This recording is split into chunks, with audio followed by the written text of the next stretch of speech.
Dios les bendiga, bienvenido a día número 17 de la Biblia en un año.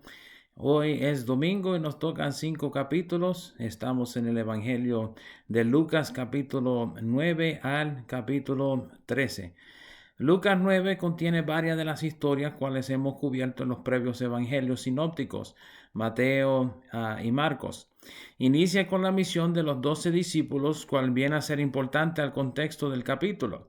Luego en el capítulo, Lucas incluye una historia única a su libro sobre Juan y Jacobo, cuál es la respuesta de estos dos ante el trato de los de Samaria para los preparativos de la Pascua.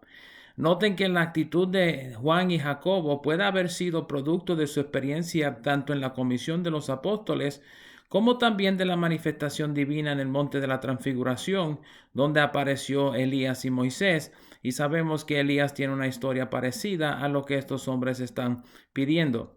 De todos modos, Jesús los reprende diciendo que su motivo era de salvar a las almas, no perderlas. El capítulo también incluye elementos sobre la muerte de Juan el Bautista y el pensamiento de que Jesús fuera su aspecto resucitado o de uno de los profetas de la antigüedad. Incluye la historia de la alimentación de los 5,000, la confesión de Pedro que Jesús era el Cristo, la transfiguración y la sanidad del muchacho endemoniado y otras más. Noten bien que Lucas ofrece solo parte del discurso entre Jesús y sus discípulos acerca de quién era y semejante a Marcos corta la confesión de Pedro en que no incluye lo que incluye Mateo, cuál es la fuente de su entendimiento, que carne y sangre no te han revelado esto, sino mi Padre que está en los cielos. Lucas se enfoca en vez sobre el anuncio de la muerte de Jesús, cual ocurre 2 veces en este capítulo. Noten que en el segundo anuncio, Lucas nos dice que sus oyentes no podían entender esas palabras porque estaban veladas para que no entendieran, o sea, que las palabras estaban encubiertas para que no pudieran entender. El capítulo termina con 3 instantes de personas llamadas a seguir a Jesús, pero quienes le dieron una excusa de inmediato por el cual no podían seguirle. Noten bien que cada uno se refiere a él como Señor, aunque ninguno actualmente le sigue. Este es un complemento a Lucas capítulo 6, verso 46, donde Jesús les preguntaba, ¿por qué me llamáis Señor, Señor, y no hacéis lo que yo digo? Lucas 10 comienza con la misión de los 70. Luego de la misión de los 12, Jesús envía a otros, y noten bien, a otros 70 más seguidores en una misión similar. Este segmento es significante a nuestro concepto del apostolado, ya que nos indica que hubo más apóstoles que los 12 discípulos de Jesús, siendo que la palabra griega apostolos significa literalmente enviado. El libro de los Hechos de los Apóstoles, cual es la continuación del Evangelio de Lucas, nos afirma esta línea de pensamiento haciendo mención de otros más apóstoles. Lucas incluye los ayes sobre las ciudades impenitentes inmediatamente después de la misión de los 70. Esto se puede relacionar al hecho de que Jesús estaba al tanto de las ciudades quienes les recibirían y cuáles habían de rechazarlo. Lucas añade el verso 16 diciendo que quienes rechazaban a los 70 rechazaban a Jesús y en torno a lo que rechazaban a Jesús rechazaban al Padre. Al regresar los 70 expresan grande gozo sobre la potestad que le fue otorgada sobre la hueste espiritual. Noten que Jesús afirma haber visto a Satanás caer del cielo como un rayo. Esto es probablemente una referencia a la obra acusadora de Satanás en el cielo y que el ministerio de los 70 lo mantuvo ocupado tratando de no perder terreno aquí en la tierra. No obstante, Jesús les advierte a regocijarse solo de que sus nombres estén escritos en el libro de la vida. Luego Jesús se regocija de la obra de los apóstoles y les da a entender a los discípulos lo afortunados que son en haber sido testigos de su ministerio. Lucas después nos lleva al relato de la parábola del buen samaritano. Deben recordar el previo capítulo en el cual Jesús y sus discípulos también tuvieron dificultad entre los de Samaria. La parábola es hecha con la intención de mostrar que el prójimo incluye hasta nuestros enemigos.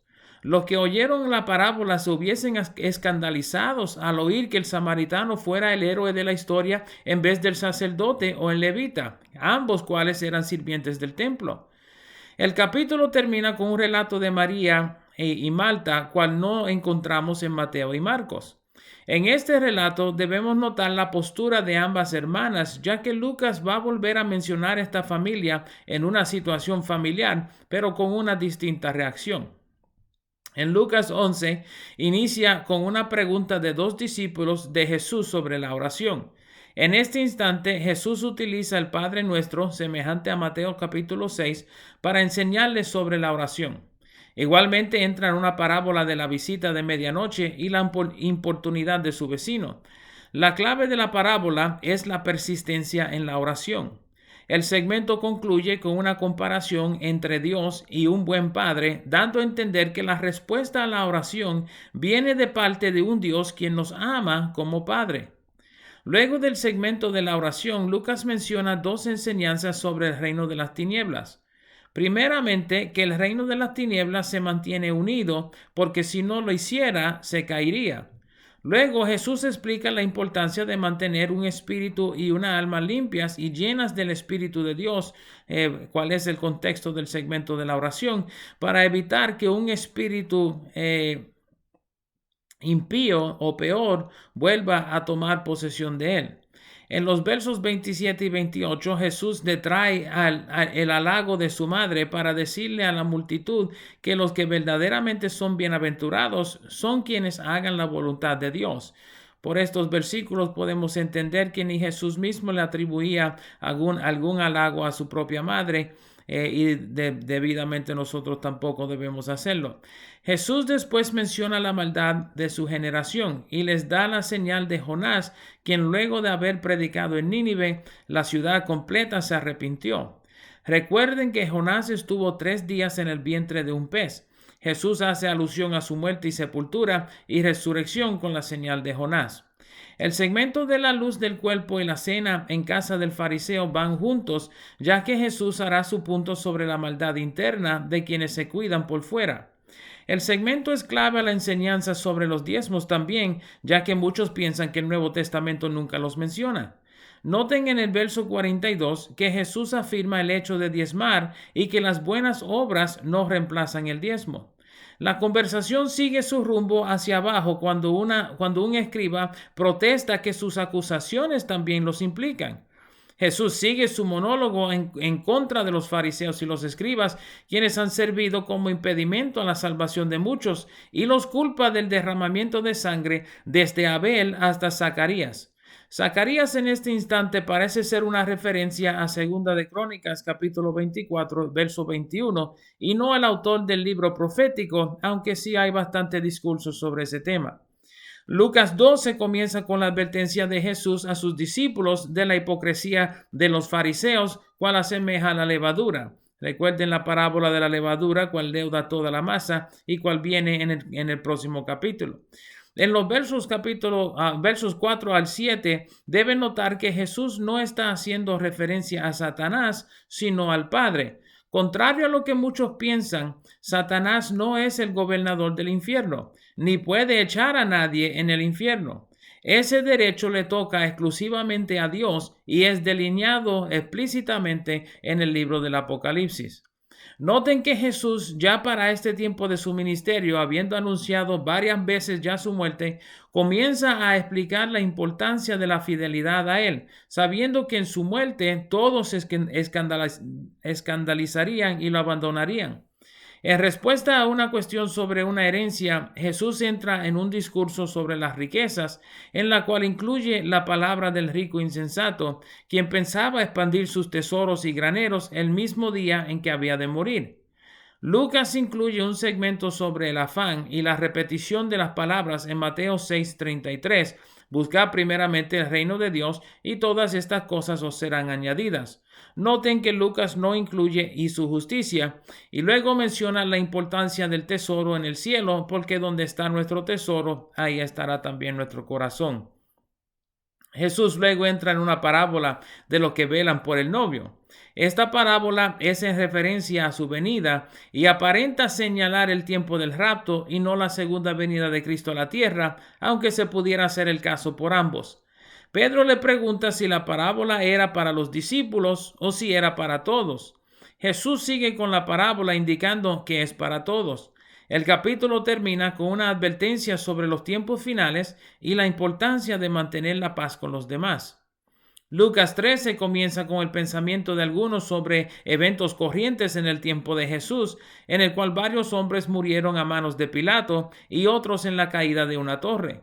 Jesús hace referencia a su teología de retribución, cual los haría pensar que tales hombres no eran justos, por lo tal recibieron tal final. Como tal, Jesús le amonesta al arrepentimiento antes que le sucediera algo parecido. La indicación es que luego de la muerte no hay arrepentimiento válido. La mayor parte de este capítulo se ocupa con el relato de parábolas.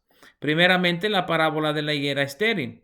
Aunque hay discusión sobre el tema, la higuera es simbólica de Israel y en este caso pudiera ser de Jerusalén en específico. Recuerden que Jesús menciona en el discurso del Monte de los Olivos la destrucción futura de Jerusalén. La parábola parece indicar que Jesús le está dando oportunidad a Israel para el arrepentimiento antes de su futura destrucción. Entre parábolas, Lucas interpone la sanidad de la mujer encorvada en el sábado. Pueden notar la reacción del principal de la sinagoga o el rabí en respuesta a la sanidad de esta mujer. Jesús los reprende fuertemente por su hipocresía y falta de enfoque en lo espiritual. Mientras que los de la sinagoga se avergonzaban, el pueblo se regocijaba de sus hechos milagrosos. La segunda parábola mencionada en este capítulo es la de la semilla de mostaza, cual se sembró y creció y se hizo grande. La referencia de nuevo es en la muerte y resurrección de Jesús en el establecimiento del reino. Aunque Jesús sería sembrado o sepultado, volvería a brotar o resucitar. Su efecto a largo plazo sería mayor a su efecto inmediato.